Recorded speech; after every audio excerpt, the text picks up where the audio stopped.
Hello everyone, welcome back to the channel. Today we'll be studying about the acid peptic disease.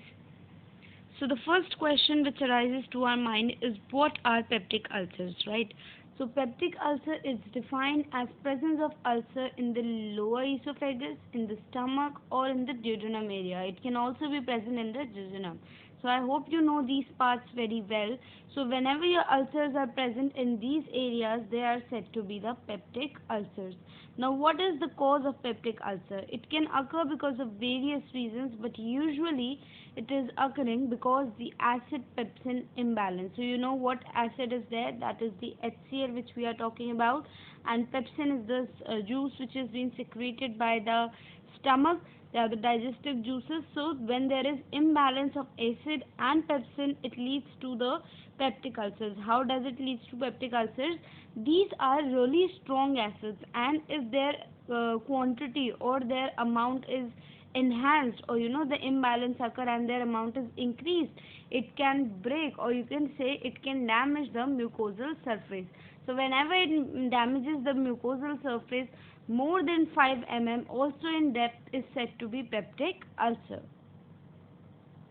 So you can see in the diagram that at the, as I just told you, at the end of the esophagus and somewhere near the duodenum and the jejunum, also in the stomach somewhere, if the gastric ulcer occurs, then it is the, if the ulcer occurs, then it is known as the peptic ulcer, this terminology.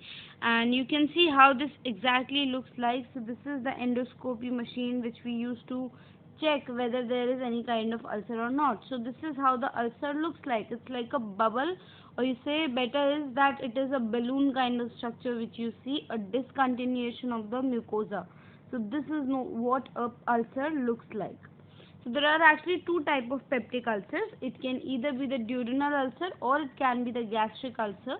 If it is occurring in between the age of 30 to 55 years, that is in younger individuals, then it can be manifested as a duodenal ulcer. If it is occurring somewhere between 55 to 75 years, you can say this to be a gastric ulcer. So looking at this particular disease, so you see here at the esophagus junction, there is below the esophagus, here in the stomach, this is the ulcer. Now here also at the duodenal site also it can occur. Sometimes it can also occur in the jejunum area. So moving further, what is the etiology or causes? As I told you, the very general one is acid imbalance or the pepsin imbalance. Some other than that can be hereditary. So some people have this hereditary problem, or they already have had this in their family history, and so gastric ulcers are usually the ones which are dependent on family history. For example, anyone in the family is having gastric ulcers, there are chances that it can occur to the progeny as well. But duodenal ulcers do not usually depend on the family history. Always remember, it is the gastric ulcers which depend on the family history, not the duodenal ulcers.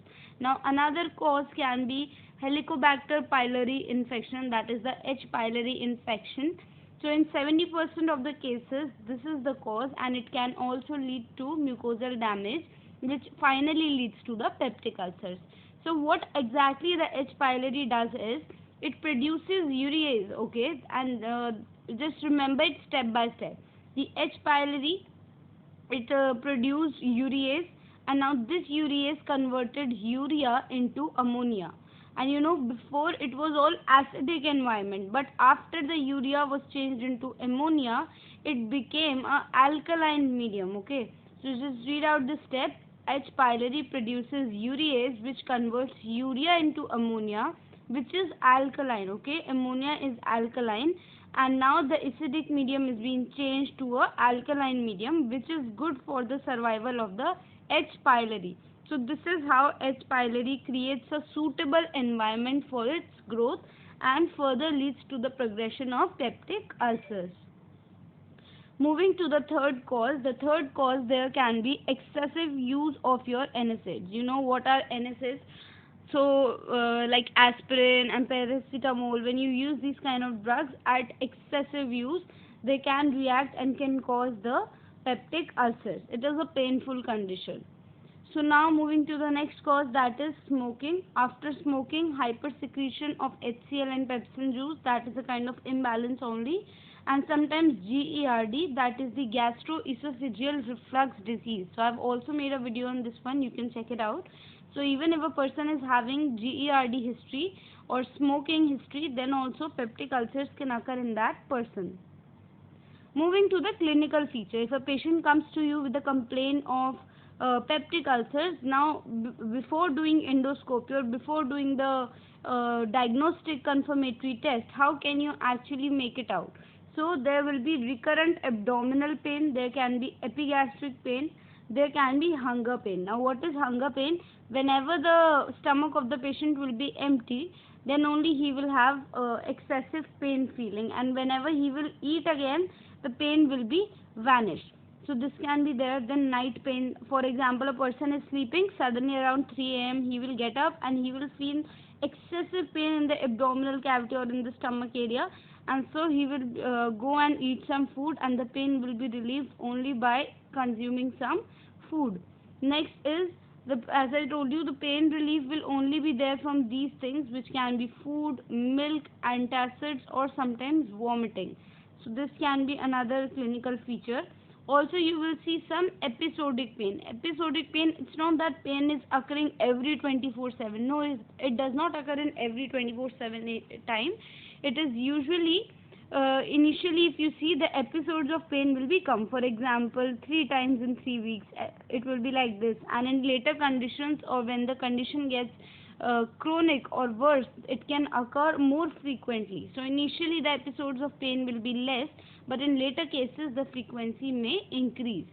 Now other symptoms are water brash. I know I have already told you what water brash is. It is excess salivation, and there will be weight loss, nausea, anorexia, anemia and हेमेटोमेसिस. ये सारी conditions आपको देखने के लिए मिल सकती है.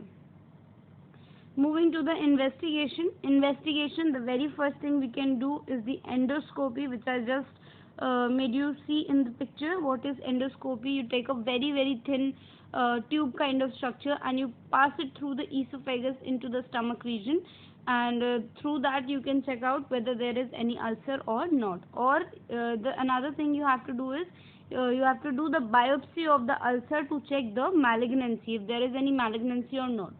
Other thing which you can do is to check the presence of H. pylori, and for that you can do rapid urease test, histology, serology, culture test, or the urea breath test. These are different investigation procedure you can do. Moving to the treatment or the management. So usually we give antacids. This is the most common thing we do, is we give antacids whenever there is this feeling of heartburn or pain or GERD, anything, we give the antacids. So usually the antacids which we take are combination of magnesium and aluminium. Okay, why is it combination? Why they are not given individual?